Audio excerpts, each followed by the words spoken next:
सुनार के बारे में आरफ रूमी ने लिखा है कि वो ना उसने बे औलाद था तो उसने एक बच्चा लेके पाल लिया। तो बच्चा उसको बाप कहता था, उसकी बीवी को माँ कहता था। उन्होंने ले पाल एक बच्चा था और ये लोग जिनकी औलाद नहीं होती तरस जाते हैं, कई तरसे हुए लोग थे। बच्चे को ले लिया, पाला। वो बच्चे ने भी हद कर दी फर्मा बरदारी की। अब वो जवान हो गया और बड़ा खूबसूरत जवान हुआ। वो सुनार कहता है कि सारी जिंदगी मैंने सफाई में नेकी में गुजार दी।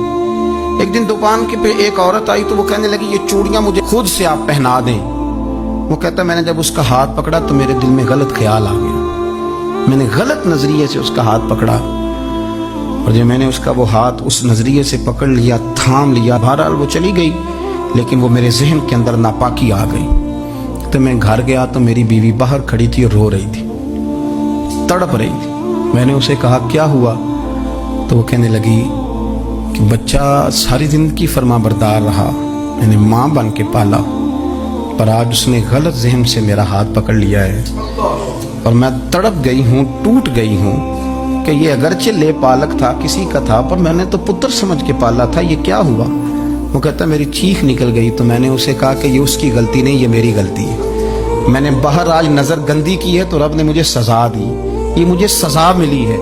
तो किसी की बहन को फूल भेजना चाहता है तो अगर उसी रात तेरी बहन को फूल आ गया तो किसी की बेटी पर गंदी नजर डालता है तो अगर ये तेरे घर में ये कर्ज चुकाना पड़ा। वो एक दोस्त है तो वो पसंद की शादी कर रहा था उसके घर में, तो उसकी बहन ने कहा है उससे, उसकी बहन ने कहा, उसने कहा भाई तू मर्जी की शादी कर रहा है, मेरा अब्बा अपनी पगड़ी तेरे पैरों में रखता है, माँ दुपट्टा रखती है कि बेटे हम तबाह हो जाएंगे, ना कर। और आज अगर तेरा ये हाल है तो फिर मुझे भी इजाजत दे, मैं भी मर्जी की शादी करूँ। वो कांप गया बुरी तरह से।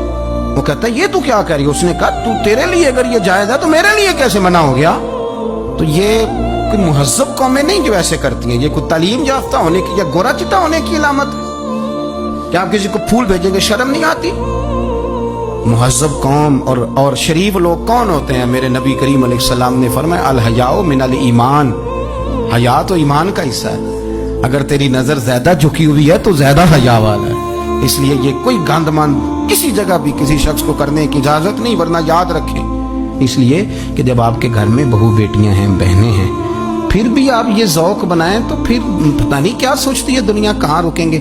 इसलिए ये सारी रसूमात उन लोगों की हैं जो बेहयाई को प्रमोट करते हैं और फिर तरह तरह के वायरस उनकी जिंदगियों में आते हैं, फिर उनकी लाशों से ताफुन निकलता है, ताफुन, और फिर ये हाल होता है कि वो दफनाने के नहीं जलाए जाने के काबिल हो। अल्लाह से डरे, अल्लाह हमारे हाल पे रहम फरमाए। इसलिए कोई ऐसी गलत हरकत नहीं करें, बच्चों पर नजर रखें। अल्लाह हमें समझ